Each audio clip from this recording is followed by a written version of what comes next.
네, 2023년 11월 넷째 주 뉴스 리딩 시작하겠습니다. 경소형 승합차와 화물차의 정기검사 주기가 현행 1년에서 2년으로 길어집니다. 국토교통부는 자동차 관리법 시행규칙 및 자동차 종합검사의 시행 등에 관한 규칙 개정안을 오는 20일부터 시행한다고 밝혔습니다.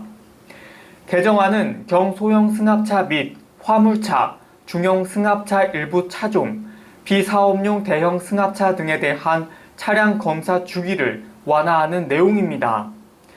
우선 경소형 승합차의 경우 신차 등록 후 해야 하는 최초 검사 시기와 이후 정기 검사의 주기가 모두 1년에서 2년으로 변경됐습니다. 중형 승합차 중 승차 정원 15인 이하로 차체 길이가 5.5m 미만인 차종의 경우에도 최초 검사 시기가 등록 후 1년에서 2년으로 완화됩니다. 일정 요금을 내면 서울시내 전 교통수단을 무제한 이용할 수 있는 서울시 기후 동행 카드 사업에 인천광역시도 참여하기로 했습니다. 기후 동행 카드란 월 65,000원으로 서울시내 지하철, 시내 마을버스, 공공자전거 따릉이 등 모든 교통수단을 이용할 수 있도록 하는 사업입니다. 서울시장과 인천시장은 오늘 협약식을 맺고 인천공항철도와 지하철 9호선을 잇는 방안도 조속히 추진하기로 했습니다. 앞으로 공인회계사, 변리사, 세무사 등 국가전문 자격 시험에서 토익, 토플, 탭스 등 공인어학시험 성적을 인정해주는 기한이 기존 2년에서 5년으로 늘어납니다. 국민권익위원회는 정부 국정과제 중 하나인 어학성적 기한 확대 제도 개선을 기획재정부와 산업인력관리공단 등에 권고했으며 내년 10월까지 관련 기관들이 제도를 개선할 거라 밝혔습니다. 전보를 기억하시나요? 전화가 귀하던 시절, 급한 소식을 전할 때는 편지 대신 전보를 치곤 했는데요. 승진을 축하할 땐 축승진, 쾌유를 바랄 때는 기쾌유. 정해진 글자 수를 넘기면 돈을 더 내야 했기 때문에 최대한 말을 줄이는 게 관건이었습니다. 하지만 집집마다 전화기가 놓이면서 전보 이용이 뜸해지기 시작했고 인터넷의 보급, 휴대전화의 등장, 사람과 사람을 연결하는 새로운 통신기술이 등장하면서 전보 서비스 자체가 생소해졌습니다. 이런 전보가 이제는 역사로 남게 됐는데요.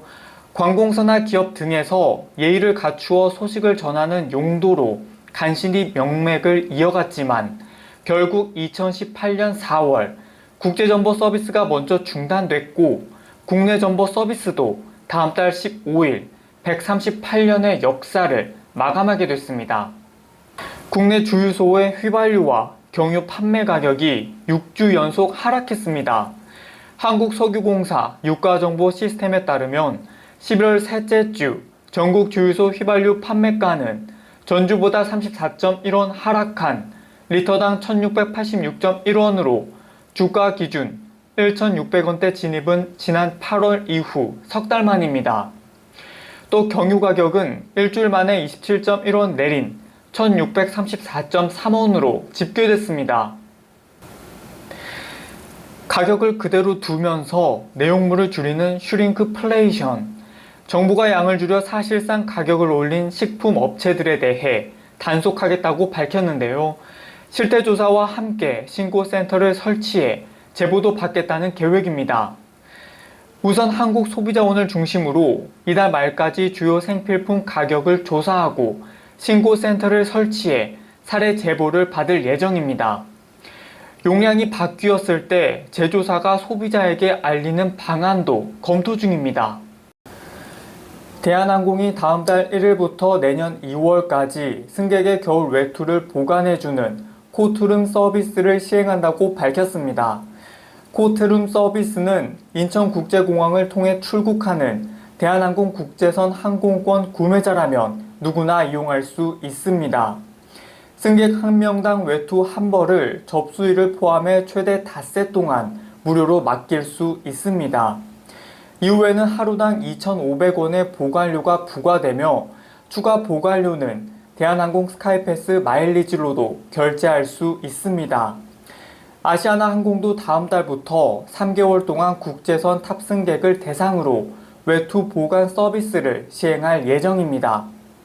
내년도 부동산 시세 대비 공시가격 현실화율이 올해와 같은 69%로 동결됩니다.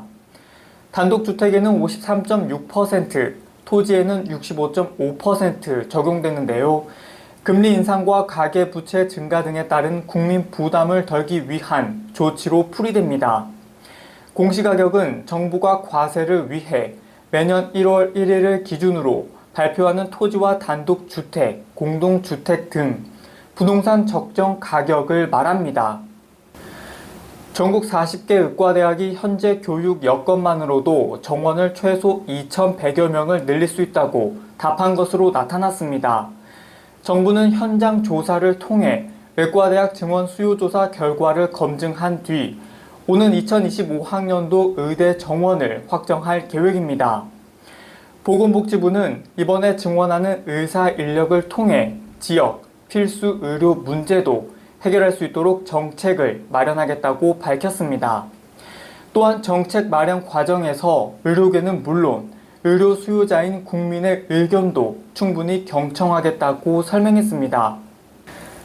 정부가 가격을 올리는 대신 용량, 중량, 개수를 줄이는 슈링크플레이션 관련 정보를 수집하기 위한 신고센터를 설치 운영하고 관련 품목에 대한 실태조사 결과도 다음 달 초에 발표하기로 했습니다. 공정거래위원회는 오늘 한국공정거래조정원에서 슈링크플레이션 대응 관련 간담회를 열고 관계 부처와 소비자단체, 한국소비자원 관계자들이 참석해 슈링크플레이션 대응 방안을 논의했다고 밝혔습니다. 정부가 내년 76개 품목에 대해 낮은 관세를 적용해 산업 경쟁력을 강화하고 물가 부담을 낮추기로 했습니다. 기획재정부는 이런 내용을 담은 2024년 정기 탄력 관세 운용 계획을 일주일간 입법 예고한 후 관련 절차를 거쳐 내년 1월 1일부터 시행할 예정이라고 밝혔습니다.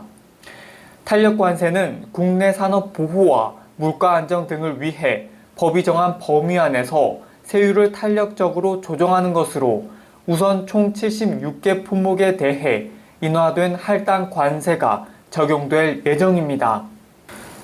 가족이 6명 이상이거나 자녀가 3명 이상인 가구는 내년부터 자동차를 재산으로 인정하는 기준이 완화됩니다. 보건복지부는 생계의료급여 수급자에 대한 자동차 재산 기준을 완화하는 내용의 고시 개정안을 다음 달 13일까지 행정 예고한다고 밝혔습니다. 개정안은 배기량 2,500cc 미만의 차 중 차량 10년 이상이거나 자동차 가액 500만원 미만인 차로 기준을 완화하기로 했습니다. 금융위원회가 내년 공인회계사 최소 선발 예정 인원을 올해보다 150명 늘린 1,250명으로 결정했다고 밝혔습니다. 금융위는 회계법인뿐 아니라 비회계법인 수요도 감안했다며 비회계법인은 여전히 공인회계사 채용에 어려움을 겪고 있는 만큼 적극적인 공인회계사 공급 확대가 필요하다며 진단했습니다. 내년부터 일회용 콘택트 렌즈를 온라인에서 살 수 있고 유효기간이 지난 온누리 상품권도 쓸 수 있게 됩니다. 우선 1월에 위험성이 낮은 일회용 렌즈를 시작으로 단계적으로 온라인 판매를 허용한다는 계획입니다. 또 내년 상반기 중으로 쓰레기 종량제 봉투는 영수증이 없어도 환불받을 수 있고 전에 살던 동네 봉투를 이사간 곳에서도 쓸 수 있게 종량제 지침을 개선합니다.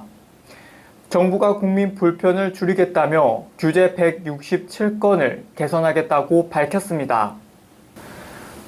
올겨울은 평년보다 덜 춥겠지만 이따금씩 한파가 찾아왔다가 물러나는 날씨가 반복될 것이라는 전망이 나왔습니다. 기상청이 오늘 발표한 올겨울 3개월 기상 전망에 따르면 다음 달부터 내년 2월까지 평균 기온은 평년보다 높을 것으로 예상됐습니다.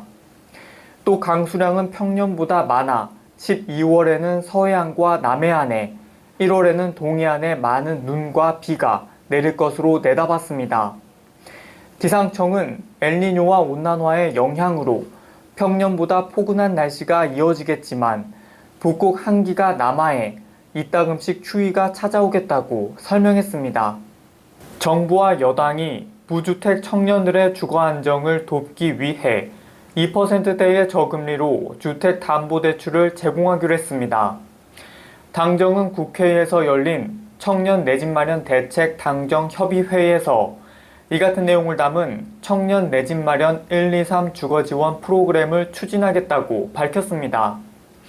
이 프로그램은 청년들이 1년 동안 청약 통장에 가입하면 2%대의 금리로 대출을 제공해 주는 것이 핵심으로 결혼과 출산, 다자녀의 생애 중이라는 3단계에 걸쳐 추가로 금리 혜택도 제공합니다.